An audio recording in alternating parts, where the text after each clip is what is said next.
Salut les enfants, c'est papa. Alors aujourd'hui on m'a posé une question. Un conseil pour arrêter d'être en dep à force de voir les gens sur Insta. En dep c'est en dépression. Je ne sais pas si ce genre d'expression en 2059 quand vous regardez la vidéo sont entrées dans le dictionnaire.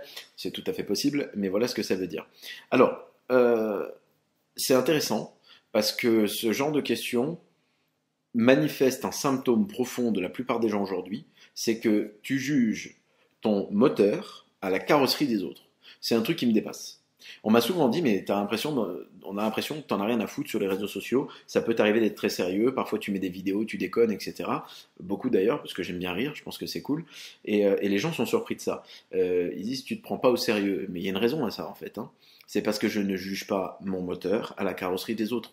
J'en ai rien à faire de me comparer à des personnes qui me montrent leur enveloppe extérieure. Je vais quand même pas juger la profondeur de mon être sur l'enveloppe extérieure de Pierre, Paul, Jacques. Je n'ai rien à foutre. Donc ça, c'est un truc que tu devrais accepter et je pourrais couper cette vidéo là tout de suite. Ça y est, t'as ma réponse. Et là, par contre, je te le dis, c'est un conseil profond que je te fais. Faut vraiment que tu prennes conscience de la mesure du propos.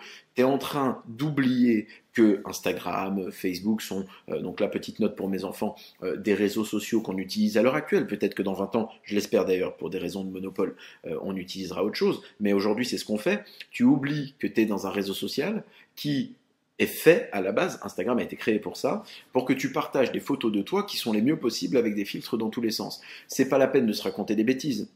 Quand tu fais ça et que tu vas sur des réseaux sociaux, tu prends 15 photos et tu prends la plus belle que tu modifies et que tu mets en avant. Et encore heureux, il n'y a rien de mal à ça, c'est une part de narcissisme que j'estime positif. Pourquoi? Parce qu'au moins les gens nous montrent de belles versions d'eux-mêmes, c'est inspirant, c'est sympa, c'est chouette. T'imagines s'ils te montraient une vie déprimante tous les lundis matins, tous les mardis matins sur Instagram? Bon, alors ça serait peut-être un peu plus authentique, il y en a qui disent ça, mais non, l'authenticité tu la trouves dans les relations humaines en direct, hein. Faut pas oublier, le problème des gens qui pleurent du manque d'authenticité sur les réseaux sociaux, alors pas avec des mecs comme moi, parce que je suis plutôt tranchant et incisif, mais c'est vrai que d'une manière générale c'est une tendance, ils oublient d'avoir une vie dans la vraie vie en fait, c'est ça qui se passe, t'as pas besoin de ça, je sais très bien quand un ami à moi met une photo qu'il y a un contexte derrière, et c'est ça qui te manque, le contexte. Tu vois un type qui prend une photo, mais t'imagines même pas si cette personne, une heure avant, elle a peut-être reçu un coup de fil horrible, elle a peut-être perdu un gros contrat pour son entreprise, elle a peut-être fait une crise de boulimie, tu sais pas ce qui se passe, elle a peut-être perdu un proche, et tu la vois en photo, et toi tu t'imagines ce qu'est cette personne en profondeur par rapport à ce qu'elle te donne à manger en extérieur. Donc encore une fois, tu es en train de comparer ton moteur à la carrosserie de quelqu'un d'autre. Ça fait pas de sens. Tu manques du contexte et tu oublies que les gens, ils sont comme toi. Des amis qui ont 2 millions de followers sur les réseaux sociaux ou plus, j'en ai. Et ils ont les mêmes problèmes que toi, voire même pire. Parce qu'ils vivent une vie en exponentielle. Donc ça veut dire qu'au final, ces gens-là vivent la même chose que toi et parfois des troubles qui sont très profonds. Ça ne veut pas dire que c'est corrélé, c'est comme tout le monde, ce sont des êtres humains. Ils ont des problèmes et ils ont des choses qui se passent qui sont bien et il ne faut pas que tu l'oublies. Ta question montre un manque de discernement et de recul. Montre que tu es consommateur d'un outil sans prendre du recul en te disant bon, on me montre ça, mais il y a une réalité derrière. Et puis je sais que tu es dans le fitness, la personne qui me pose la question, elle est intéressée au bien-être physique et je l'entends très bien. Le problème de ce monde-là, que je côtoie un petit peu, c'est que ces gens font 2 semaines de shooting photo dans l'année et te ressortent les photos toute l'année. Et toi, t'oublies encore une fois cette réalité et donc tu penses que les mecs sont comme ça à l'année. Tu vas croiser Lazar Angelov dans un aéroport, par exemple. C'est le fitness model le plus beau au monde.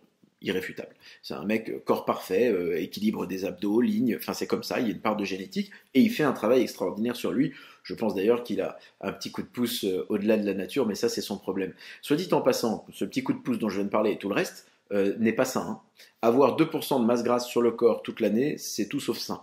Tu vois, tu as des organes comme le rein, qui sont suspendus par ce qu'on appelle de la graisse rénale, c'est à peu près important d'en avoir, tu vois.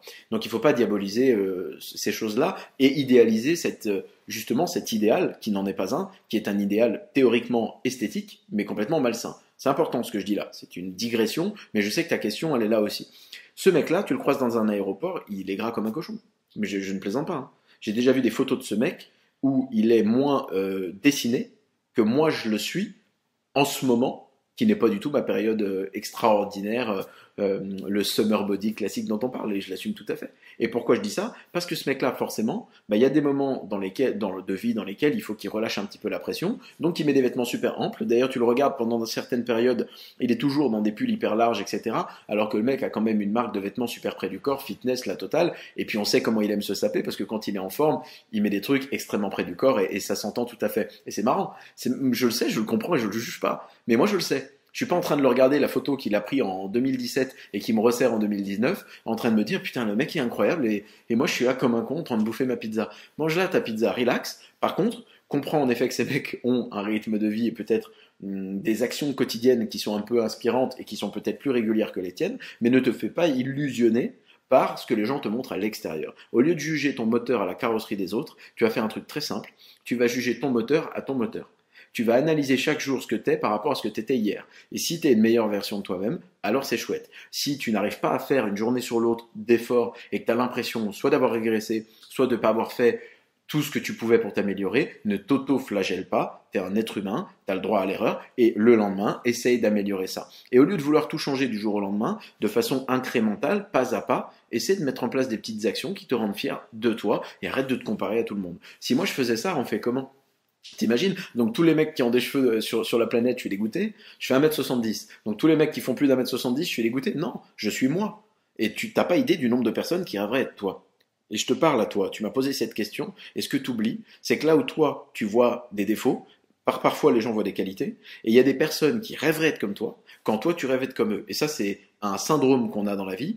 T'es pâle, tu veux être bronzé. T'es bronzé, tu veux être pâle, parce que tu vis de discrimination, etc. Et c'est vrai ça.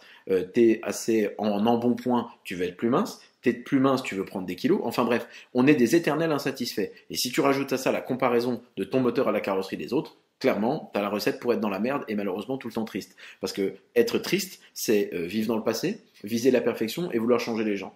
Celui que tu dois vouloir changer, c'est toi, pas les autres. Viser la perfection, c'est une utopie parce qu'elle n'existe pas. Ok? Si elle existait, ça se saurait. Tu dois juste viser d'être une meilleure version de toi-même tous les jours. Et là, tu auras ton point d'équilibre. Donc, comment ne pas déprimer face à tout ce que tu vois sur Insta? Ben, en fait, on s'en bat les couilles.